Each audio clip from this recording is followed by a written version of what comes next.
Olá, hoje nós estamos aqui, nós da Comissão de Divulgação Científica do Desmistifica, para conversar um pouco com o recém-formado, ou quase formado, não sei, eu esqueci Quase de perguntar, recém-formado. quase recém-formado, o Vitor Hugo Reis, da Biotech 2017, e a gente vai conversar um pouco sobre o TCC dele. Para começar, você poderia dizer qual é o tema do seu trabalho? Uhum.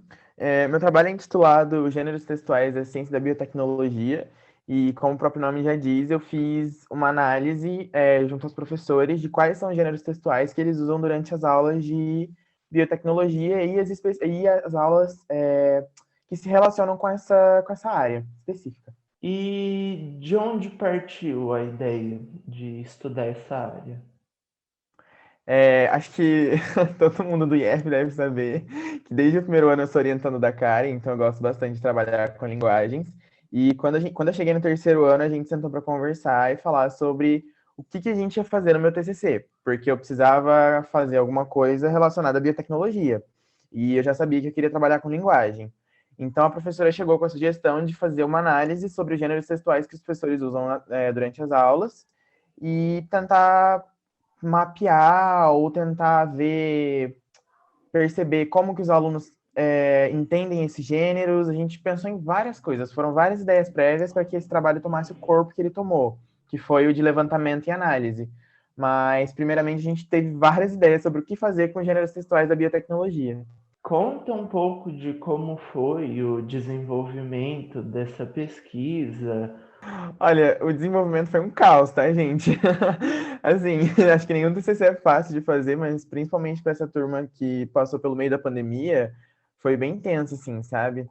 A gente estava com várias ideias iniciais para poder tratar, e a gente teve que fazer um recorte bem grande daquilo, na verdade, tipo, um recorte pequeno, né? Daquilo que era um negócio muito grande. Acho que todo mundo acabou fazendo isso na minha turma. Ninguém fez exatamente o trabalho que queria fazer. Mas a gente conseguiu um desenvolvimento bem legal, assim, os trabalhos ficaram muito bons de uma forma geral. Para falar um pouco sobre o meu, agora que eu posso, tipo, dar um resumo? Né? Uhum. Tá, para falar um pouquinho do meu, eu fiz eu fiz um resgate no meu referencial teórico sobre a concepção socio-interacionista da língua, que é uma concepção que se relaciona muito com as perspectivas de Bakhtin, que é um pesquisador da linguagem, da língua, de como a comunicação funciona, do século XIX. E a teoria dele é basicamente que a nossa linguagem, a forma como a gente se comunica, ela ocorre por meio de enunciados orais ou escritos que se apresentam com conteúdo temático, é, é um conteúdo temático e algumas outras características linguísticas que fazem com que a gente consiga compreender uns aos outros dentro da sociedade. Então, por exemplo, a gente está aqui conversando e no meio da nossa conversa, não é só a mensagem que eu estou transmitindo que vai importar, é também a forma como você recebe essa mensagem. E a gente pode perceber que a gente está num contexto, a gente tá numa reunião do Meet, está falando sobre TCC, o tema da nossa conversa ele é mais formal, apesar de ser um bate-papo. Não chega a ser uma apresentação de TCC de fato, mas também não uma conversa cotidiana, assim, né? A gente está discutindo sobre ciência. Então, esse contexto, ele vai moldar a forma como eu estou falando. Então, se eu falasse de uma maneira muito formal, muito cheia com uma linguagem muito rebuscada, provavelmente quem está ouvindo, ou até mesmo você, não entenderia o que eu estaria falando. E se eu usasse uma linguagem muito corriqueira, eu não iria conseguir passar a propriedade científica do meu trabalho.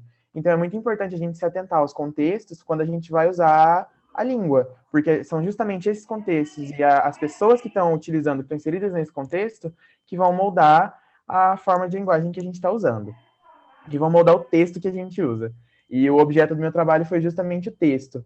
É, esse contexto, essa situação, ela vai identificar, ela vai necessitar de gêneros textuais específicos para que ela ocorra, para que essa compreensão ocorra. Então, aqui o gênero textual que a gente está usando para conversar agora é o bate-papo online, com suporte digital. E nas aulas de biotecnologia não é diferente.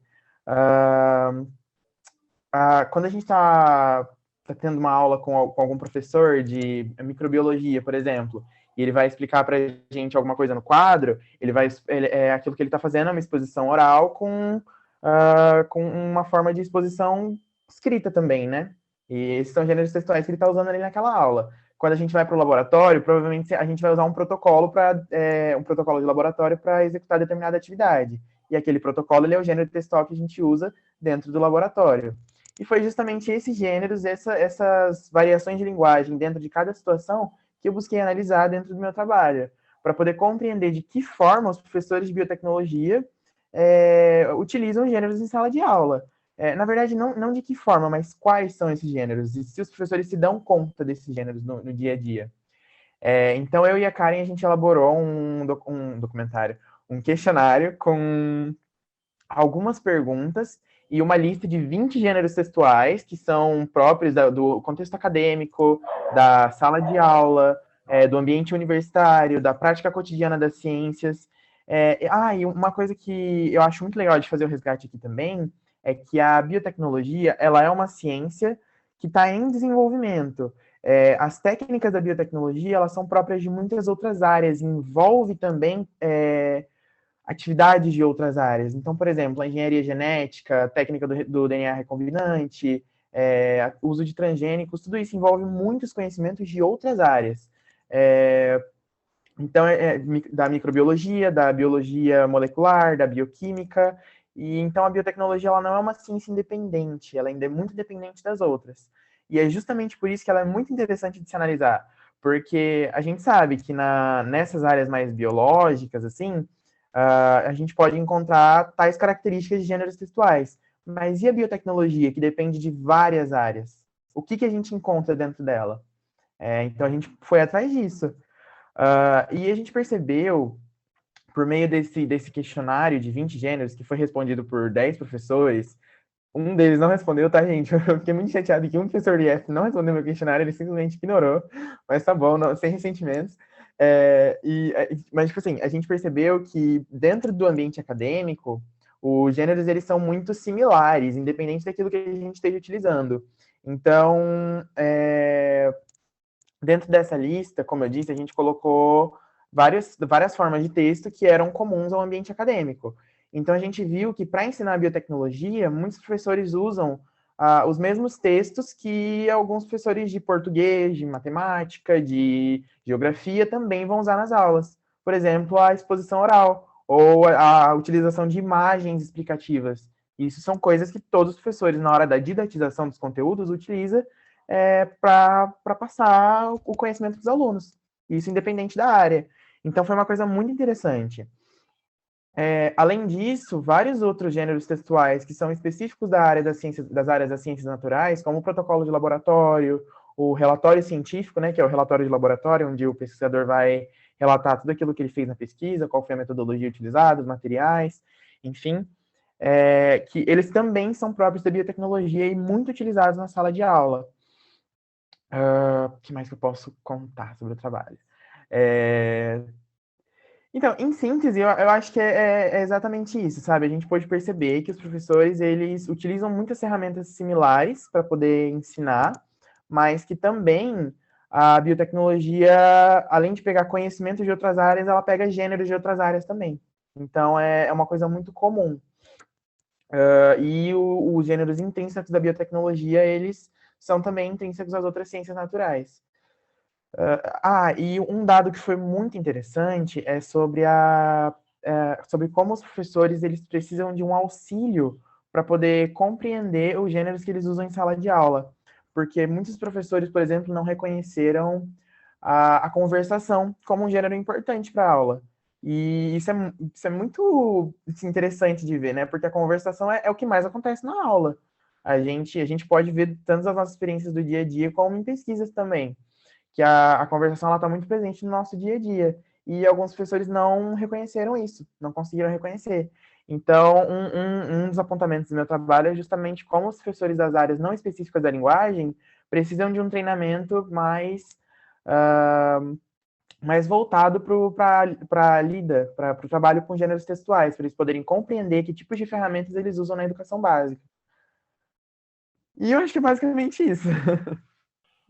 É muito interessante isso, essa observação. E quando você comentou da biotecnologia, se utilizar de muitas outras áreas, eu lembrei bastante do trabalho que a Isadora, o TCC da Isadora, no ano passado, não, no ano retrasado, em que ela falou do campo semântico da biotecnologia. Ela teve uns resultados parecidos, porque o campo semântico da biotecnologia ele também envolve conceitos de muitas outras áreas. Então ele se relaciona um pouco, tanto o texto quanto a terminologia. É muito legal. Bom, então é muito interessante a sua contribuição, a contribuição que esse trabalho é propriamente, tanto ao campo do estudo de linguagem e da própria biotecnologia, como pode ser um acréscimo para a questão didática mesmo, que é algo muito importante, que a gente tem que levar, que às vezes é pouco considerado. E bom, Victor, eu acho que que a sua apresentação foi muito boa. Você soube. Eu não sou tão formado quanto você, mas o meu elogio talvez valha de alguma coisa. Muito Eu bom. acho que vale. Achei muito boa a forma como você apresentou, sucinta, bastante é muito fácil de entender e como escreveu o Rander aqui para mim, hashtag Vitor Portuguese Teacher. Gente, eu tenho que contar para vocês. Eu vou substituir a Karen quando ela se aposentar.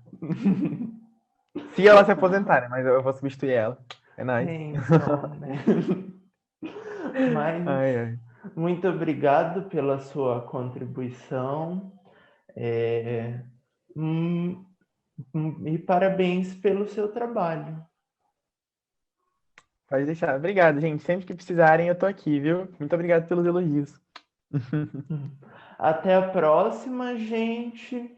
E eu esqueci de falar no começo, como eu faço na maior parte das vezes. Então, por favor, curta o vídeo, se inscreva no nosso canal. E por hoje é só e até a próxima. Tchau, tchau.